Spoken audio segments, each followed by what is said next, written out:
इधर उधर की बात न कर, ये बता कि कारवा क्यों लुटा। 20 करोड़ रोजगार देना था, 15 लाख सबके अकाउंट में डालना था, किसान की आय दुगनी करनी थी, 100 स्मार्ट सिटी बनानी थी, पेट्रोल डीजल का दाम 35 पर लाना था, रुपया डॉलर 1 कराना था, चीन को लाल आंख दिखानी थी। ये सब कुछ नहीं हुआ। अब मैं आप सबको मेरा नमस्कार। 400 पार का जो नारा था वो आप लोग गलत समझ लिए। 400 पार का नारा पेट्रोल के लिए था, आप सीट के लिए समझ लिए। 1000 पार करा दिया गैस, डीजल को पहुंचा दिया 90, तो जनता ने भी मन बना लिया है। और असलियत यह है कि 4 चरण के मतदान के बाद एक चीज शीशे की तरह साफ है कि 4 जून को ना भारतीय जनता पार्टी की सरकार बनेगी, ना मोदी जी प्रधानमंत्री बनेंगे। और मैं बता, पहले बरेली में, उत्तर प्रदेश में ही बरेली है, वहां पर एक दलित चौकीदार था वीरेंद्र कुमार। उसको रामपाल और वीर बहादुर, 2 होमगार्ड जो तहसीलदार के सुरक्षा कर्मी थे, उन लोगों ने बेरहमी से पीटा और पीटते वक्त गाली देकर कहा कि अनाज लोगे भाजपा का और वोट दोगे किसी और को। तो एक दलित को जब आप वोट देने का भी अधिकार नहीं देंगे तो वो आपकी ऐसी सिट्टी पिट्टी गुम कर रहे हैं कि इन लोगों को पता है पैरों के नीचे से जमीन खिसक चुकी है, 150 पार होने के लाले पड़े। अब मोदी जी भी अपने मंच से 400 की बात नहीं करते हैं क्योंकि खामियाजा 4 चरण के बाद भुगत चुके हैं। आज जो इस देश में हो रहा है उस पर क्या बहस हो रही है?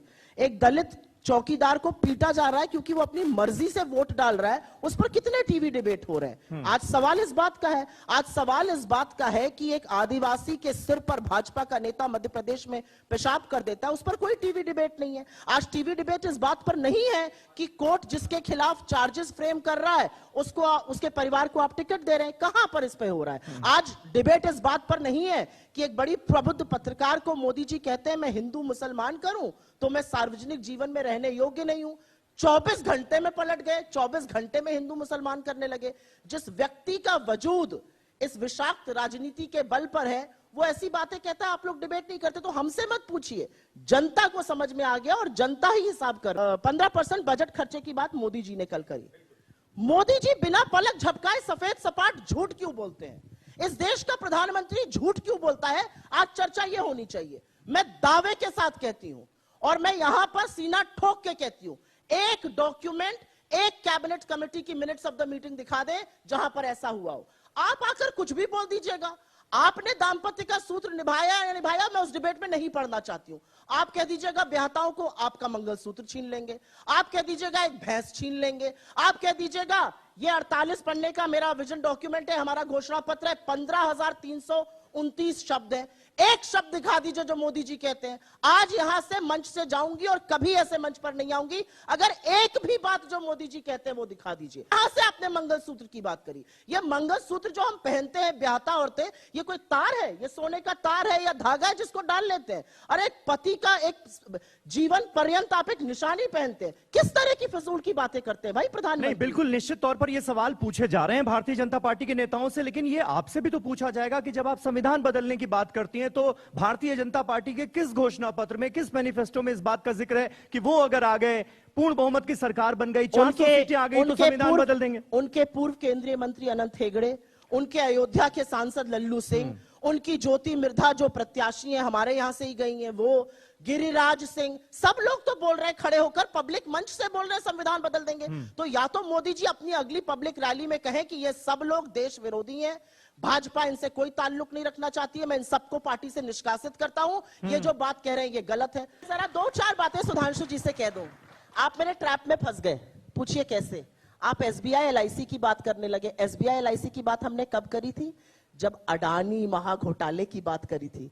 अब तो देश के प्रधानमंत्री कह रहे हैं कि अडानी और अंबानी बोरों में भर भर के, टेम्पो में लाद लाद कर काला धन बांट रहे हैं। आपका इस पर क्या वक्तव्य है? मुझे बताइए। अगर देश के प्रधानमंत्री इतना बड़ा इल्जाम लगा रहे हैं, इतनी गंभीर बात कर रहे हैं, तो ईडी, सीबीआई, इनकम टैक्स सांप सूंघ गया सबको, कोई जा ही नहीं रहा है। अरे अगर टेम्पो नहीं पकड़ेंगे मोदी जी तो कहां तक टेम्पो पहुंच जाएंगे? चलिए इस संदर्भ में बात करी गई थी। तो जब आप कहते हैं ना, जब हम बात करते हैं तो हमने विवश कर दिया कि 10 साल बाद नरेंद्र मोदी को उसी भ्रष्टाचार पर बोलना पड़ा जिस भ्रष्टाचार की हम बात करते थे, वही अडानी अंबानी पर वो हमला। वैसे बस सिर्फ एक बात बोलता हूं, असलियत यह है कि जो सिलेंडर 400 का था उसको 1100 कर दिया, जो पेट्रोल 70 का था उसको शतक पार करा दिया, आटा दही पर जीएसटी लगा दिया, अरे प्रभु पढ़ाई दवाई पर जीएसटी लगा दिया। ये हाल आपने महंगाई का कर दिया है।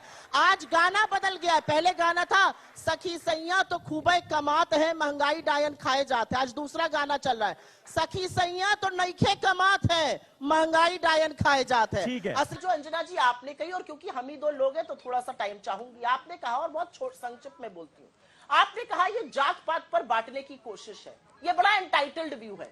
ये व्यू सुधांशु त्रिवेदी का, ये व्यू सुप्रिया श्रीनेत का, और ये व्यू अंजना ओम कश्यप का हो सकता है, लेकिन ये व्यू उस 90% आबादी का नहीं है जिसको आगे बढ़ने का मौका नहीं मिल रहा है, और जाति के आधार पर जिसके साथ आज भी खेल खिलौना होता है।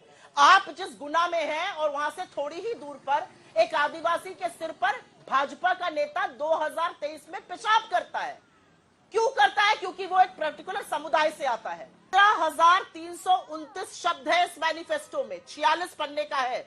बीजेपी दिखा दे कहां पर वितरण की बात है, कहां पर रीडिस्ट्रीब्यूशन की बात है। और मैं डंके की चोट पर कहती हूं ना, हमने 55 साल सरकार चलाई, हमने किसकी जेब से पैसा निकाल के गरीब को दिया? हमने गरीब को आगे बढ़ाया नीतियां बनाकर, हमने गरीब को आगे बढ़ाया नीति निर्माण करके, हमने गरीब को आगे बढ़ाया उसका हक देकर, किसी को कमतर नहीं किया। हमने 27 करोड़ गरीबों को गरीबी की सीमा रेखा से ऐसे ही थोड़ा ही निकाल दिया। हमारे जमाने में छोटे लघु मध्यम उद्योग मल्टीनेशनल्स बने, हमारे जमाने में लखपति करोड़पति बने, सबसे ज्यादा वृद्धि 7.8% ग्रोथ हमारे शासनकाल में हुई, जिसका फायदा अमीरों को भी हुआ, गरीबों को किससे हमने ले लिया?